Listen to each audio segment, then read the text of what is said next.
দেখুন, ঝাপার বাওড়ের পুরো ব্রিজটা দেখুন, আসলেই কত সুন্দর। পুরো ব্রিজটা দেখুন আপনারা। পুরো ব্রিজটাই আমি আপনাদের দেখাচ্ছি।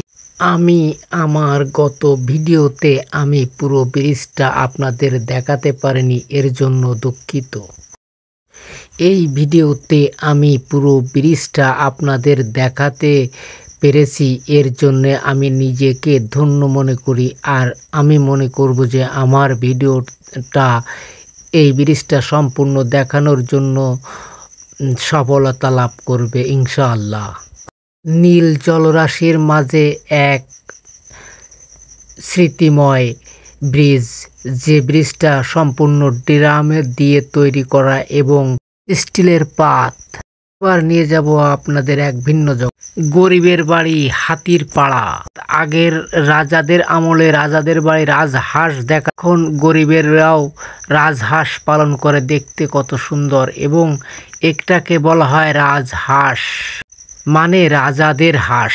এর জন্য আমি আগেই বলেছি গরিবের বাড়ি হাতির পাড়া। দেখুন আপনারা দেখুন, আমি এখন তীর ঘেঁষে চলেছি আপনাদের দেখানোর জন্য।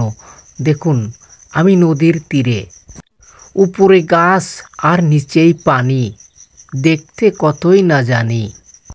ঝাপার বাওড়ের নদীর সাইড দিয়ে হাঁটতে হাঁটতে যাচ্ছে। আসলেই খুব চমৎকার, কত সুন্দর চমৎকার একটা জায়গা, মন ভরে যায়। আপনারা যদি কখনো আসেন, আসলে এই উপলব্ধিটা করতে পারবেন যে আসলেই মন ভরে যায়। আমি প্রথমে ভাবছিলাম যে হয়তো তেমন একটা ভালো না, আমাকে বলল যে হয়তো তেমন একটা ভালো কিছু হবে না, কিন্তু আসার পরে দেখলাম যে আসলেই খুব সুন্দর একটা জায়গা। এখন আপনারাই বলবেন যে আসলে সুন্দর নাকি অসুন্দর। আর যারা যারা এসেছেন আগে তাদেরকে আর কি বলবো, আর যারা আসেন নাই তারা একবার একটু ঘুরে যাবেন, যে আসলে কত সুন্দর একটা জায়গা। নদীর পাশে কিছু হাঁস দেখে আমি আস্তে আস্তে ওদের দিকে এগিয়ে যাই। যাওয়ার পর কি দৃশ্য হলো সেটা আপনারা একবার ভিডিওতে দেখুন ভালোভাবে, কি দৃশ্য হলো। ঝাপার বাওড়ের নদীর ভিতরে কিছু হাঁস ছিল, তাদের একটা ভিডিও আপনাদের মাঝে দিচ্ছি। আসলে আমি এত কাছে চলে আসছি যে হাঁসগুলো আমার দেখে আস্তে আস্তে পানিতে নেমে যাচ্ছে। আমার যদি চেনা পরিচয় থাকতো তাহলে কিন্তু আর আমার সঙ্গে এরকম ব্যবহার করতো না। কি ব্যবহার করতো সেটা আপনারাই বলবেন। দেখুন, হাঁসগুলো নদীতে খেলা করছে, যেন প্রকৃতির কি একটা মিল, আল্লাহ তাআলার কি একটা নিদর্শন, যা আসলে বলে বোঝানো যাবে না। আর তারা একসঙ্গে দল বেঁধে কত সুন্দর মিলেমিশে তারা ঘুরছে পানির উপরে, নীল জলরাশির মাঝে তারা খেলা করছে। ছোট্ট একটা দ্বীপ জেগে আছে, দ্বীপের উপরে তারা বসে বসে রৌদ্রে গাটা শুকিয়ে নিচ্ছে। এবং দূরে ওই পাড়ে বাড়ি ঘর, বাসা বাড়ি বিল্ডিং সব দেখা যাচ্ছে। আরও কিছু দেখা যাচ্ছে, যেমন একটা টোং বেঁধে হয়তো বা ওই টোঙের উপরে কেউ পাহারা দেয়, যদি কখনো কেউ এই হাঁস এবং পাখি এগুলো যাতে কেউ মেরে না নিয়ে যায় তার জন্য। আর আমি ঝুম করে দেখাচ্ছি, দেখেন কিছু পাখি। এই পাখিগুলোর নাম আমি সঠিকভাবে বলতে পারবো না, তবে আমার মনে হয় জলকুমড়ি অথবা পানকুমড়ি এমন কোনো পাখি হয়তো বাঁশের কঞ্চির উপরে বসে আছে, অথবা হাঁস পাখিও হতে পারে। আমি জানি না কি পাখি ওগুলা ওখানে বসে আছে, আপনারাই বলবেন। আপনারা একটু ভালো করে কমেন্টে বলবেন ওই পাখিগুলার নাম কি। আমি তো জানি না। এখানে কচুরিপানার একটা ধাপ আছে, ধাপের আশেপাশে অনেক পাখি বসে আছে।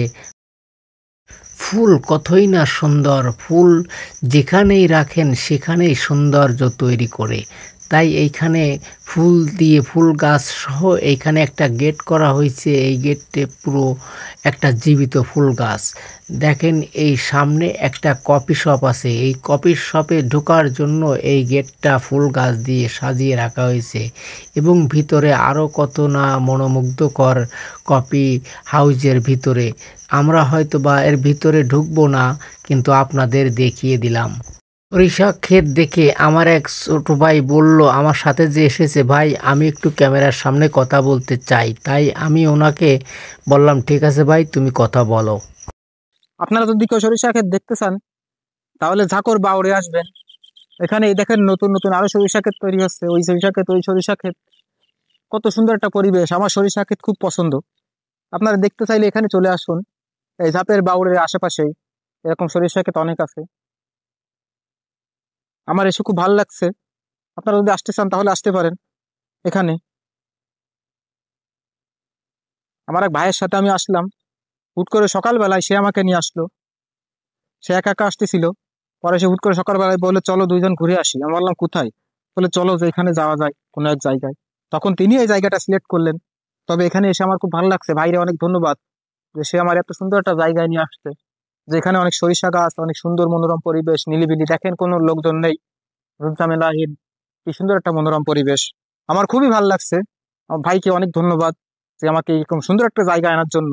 ভাইকে অনেক অনেক ধন্যবাদ। পরিবেশ এবং এই যে শস্যা ক্ষেত, আমাদের এই শস্যার ফুল এবং ফল দিয়ে এই শস্যা কি করে, এই শস্যার পাতা খাওয়া যায় এবং এই শস্যার আপনার ফুল ফুল ভর্তা করেও খাওয়া যায়। এবং এই যে এইখানে যে ফল হয়, এই ফলটা দিয়ে কিন্তু আমাদের সরিষার যে তেল, বাংলাদেশের 1 নম্বর সরিষার তেল যেটা, সেটা কিন্তু এই শস্যা, দেশীয় যে শস্যা, এই শস্যা দিয়েই কিন্তু তৈরি করা হয়। এবং এই সেই শস্যা যা আসলেই আমরা আমাদের দেশ থেকে হয়তো বা এখন খুব কম, আগে বেশি মানুষ চাষ করতো, এখন কিন্তু খুব কম চাষ করে। তাই আজকে আমি এই জায়গায় এসে এই ক্ষেতটা দেখে আমার খুব ভালো লাগলো। এবং এটা আমি আসলে আমি মনে মনে ভাবলাম যে এটা আমি, এই দৃশ্যটা যদি আমি ক্যামেরায় না বন্দি করি তা হয়তো আমার ভুল হবে। তার জন্যে আমি কিন্তু এই ক্ষেতটা এসে এবং এটাকে কিন্তু আমি ধারণ করলাম। এটা আপনাদের জন্য। আপনারা কেমন হয়েছে এই ভিডিওটা আপনারা কিন্তু বলবেন যে আসলে এটা কি প্রকৃতির সঙ্গে মিল আছে কিনা। যদি মিল থাকে তাহলে আপনারা কমেন্টে জানাবেন যে আসলে কত সুন্দর একটা দৃশ্য। যেটা না খেলে আমরা বাঁচতে পারি না, এটা হলো সেই গাছ এবং সেই ফল, সেটার নাম ধান। এটা হলো একটা ধান ক্ষেত। আর ধান ক্ষেতের কত সৌন্দর্য সেটা আপনারা তো জানেনই। তাই আমি ধান ক্ষেত দেখে আমি আর স্থির থাকতে পারলাম না, আপনাদের জন্য সেই ধান ক্ষেতটা পুরোটাই ভিডিও করে দেখালাম। এখন তো আমাদের এলাকায় বছরে একবার বেশি ধান হয় না। দেখুন দূরে সুন্দর একটি জঙ্গলের মতো দেখা যাচ্ছে, আসলে ওইখানে সুন্দর করে গাছ লাগানো আছে, আর সব সাইডে শুধু ধান আর ধান। সামনে দেখুন গরিবের রাজবাড়ি। এই রাজবাড়ি হলো সরকার থেকে দেওয়া। তাই সরকার থেকে দেওয়া বাড়ি দেখতে দেখতে আজকের এই ভিডিওটা আমি শেষ করব। সবাইকে সালাম জানিয়ে আমি বিদায় নিচ্ছি। আসসালামু আলাইকুম ওয়া রাহমাতুল্লাহি ওয়া বারাকাতুহু।